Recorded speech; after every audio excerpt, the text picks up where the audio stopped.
Hello दोस्तों, welcome to my YouTube channel RM exam point. आज इस वीडियो में बात करेंगे हिंदी के महत्वपूर्ण प्रश्न के बारे में, जिसमें प्रश्नों की श्रृंखला लेके हैं। 46 नंबर से शुरू है, 46 से लेके 60 तक प्रश्न है, यानी कुल मिला जुला के 15 क्वेश्चन है जो कि कंटेंट बेस्ड है। और इसके पहले प्रीवियस जो 45 यानी 31 से लेके 45 तक जो प्रश्न थे वह क्या थे, पैराग्राफ आधारित थे, गद्यांश पर आधारित थे। अब उसके बाद ये 46 से लेके 60 तक जो क्वेश्चन आएंगे ये कंटेंट बेस्ड रहेंगे। तो सीरियल नंबर इसमें 46 से शुरू होगा प्रश्न। ये वीडियो परीक्षा के लिए बहुत ही इंपॉर्टेंट है, सीटेट जुलाई 2024 के लिए। इस वीडियो को अंत तक जरूर देखिएगा। पहला इसमें प्रश्न है, मैंने चाट खाई और फिर मैंने हंसी। शर्मिला का यह भाषा प्रयोग मुख्यतः किस ओर संकेत करता है?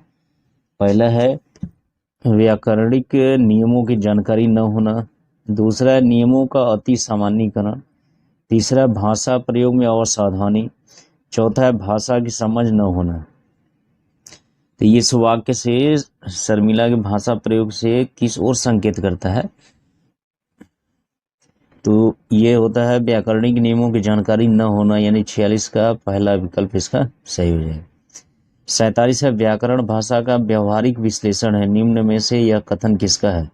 किलपैट्रिक का, Herbert, crow and crow, H sweet. तो ये जो कथन है वह एच स्वीट का है, यानी 47 का चौथा ऑप्शन सही हो जाएगा।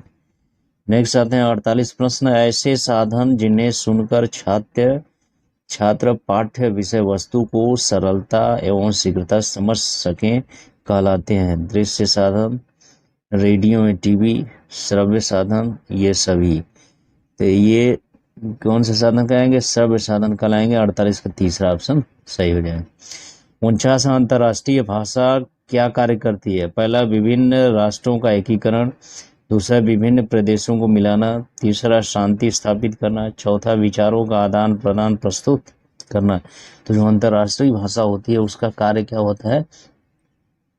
वो विभिन्न राष्ट्रों का एकीकरण करती है, यानी 49 का पहला ऑप्शन सही हो जाएगा।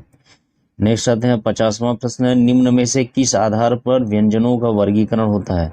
पहला प्राणतत्व के आधार पर, दूसरा है प्रयत्न के आधार पर, तीसरा है तंत्रियों के आधार पर, चौथा है उपयुक्त सभी। तो ये उपयुक्त सभी होगा, 50 का चौथा विकल्प सही हो जाएगा। 51 है प्रस्तावना में किस प्रकार के प्रश्न पूछे जाने चाहिए? पहला विषय वस्तु के जटिल प्रश्न, दूसरा पूर्व ज्ञान पर आधारित, तीसरा गृह कार्य संबंधित, चौथा उपयुक्त में से कोई नहीं। तो प्रस्तावना में किस प्रकार के प्रश्न पूछे जाने चाहिए? वह पूछे जाने चाहिए पूर्व ज्ञान पर आधारित, यानी 51 का दूसरा ऑप्शन सही हो जाएगा। नेक्स्ट है 52 प्रश्न है, प्रत्येक शिक्षण बिंदु में किस सहायक सामग्री का उपयोग हो, कहाँ कौन से प्रश्न पूछे जाएंगे, कौन सी क्रिया कहाँ होगी, यह सारी योजना पाठ योजना किस चरण में होती है?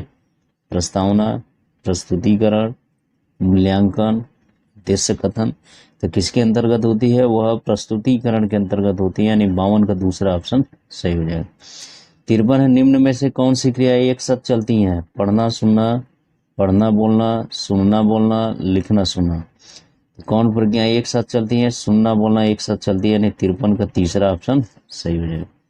नेक्स्ट आते हैं 54 प्रश्न, एक समावेशी कक्षा में भाषा शिक्षण को सुगम बनाने के लिए आप निम्न में से क्या उपाय करेंगे?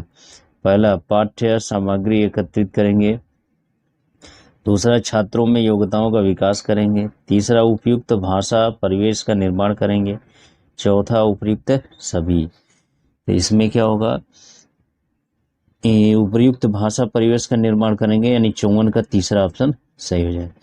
55 है, लिपि का सही ज्ञान एवं अभ्यास का उद्देश्य किस स्तर हेतु उपयुक्त है?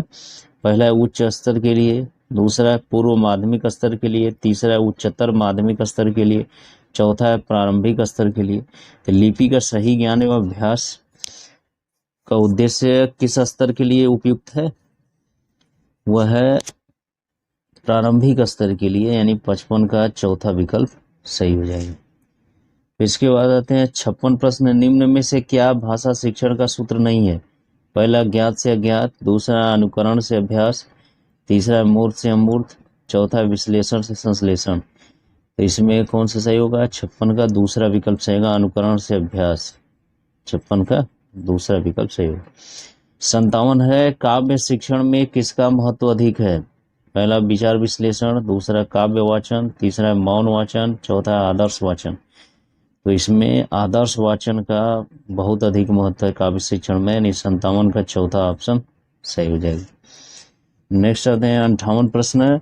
डॉक्टर BS ब्लूम के मतानुसार मूल्यांकन प्रक्रिया संबंधित है। पहला शिक्षक उद्देश्य, दूसरा सीखने के अनुभव से, तीसरा है मूल्यांकन के साधन से, चौथा उपयुक्त सभी से।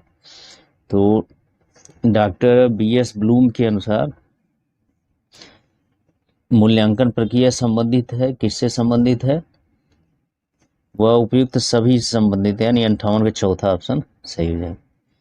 59 आते हैं गद्य पाठ से छात्र अवगत होता है। पहला समासों और संधियों से, दूसरा शब्दों मुहावरों अनुरंचित कथन शैलियों से, तीसरा वाक्य और लेखन कला से, चौथा उपयुक्त सभी। तो इसमें क्या होगा कि गद्य पाठ से छात्र अवगत होता है किससे? शब्दों मुहावरों अनुरंचित कथन शैलियों से, यानी 59 का कौन सा विकल्प सही होगा? दूसरा ऑप्शन सही होगा। 60 आते हैं साहचर्य विधि में भाषा की आरंभिक शिक्षा प्रदान की जाती है। पहला लेखन द्वारा, दूसरा खेल खेल में, तीसरा है चित्र द्वारा, चौथा है संवाद द्वारा। तो जो साहचर्य विधि में भाषा की आरंभिक शिक्षा प्रदान की जाती है वह किसमें? खेल खेल में प्रारंभ की जाती है, यानी 60 का कौन सा ऑप्शन सही होगा? दूसरा विकल्प सही होगा। इस तरह से इस वीडियो में हम लोग कुल 15 क्वेश्चन के बारे में डिस्कस किए, जो कि कंटेंट बेस्ड हिंदी के क्वेश्चन हैं, परीक्षा के लिए बहुत इंपॉर्टेंट है। यदि ये वीडियो अच्छा लगा तो मेरे चैनल को सब्सक्राइब करें, मेरे वीडियो को लाइक शेयर करना ना भूलें। Thank you.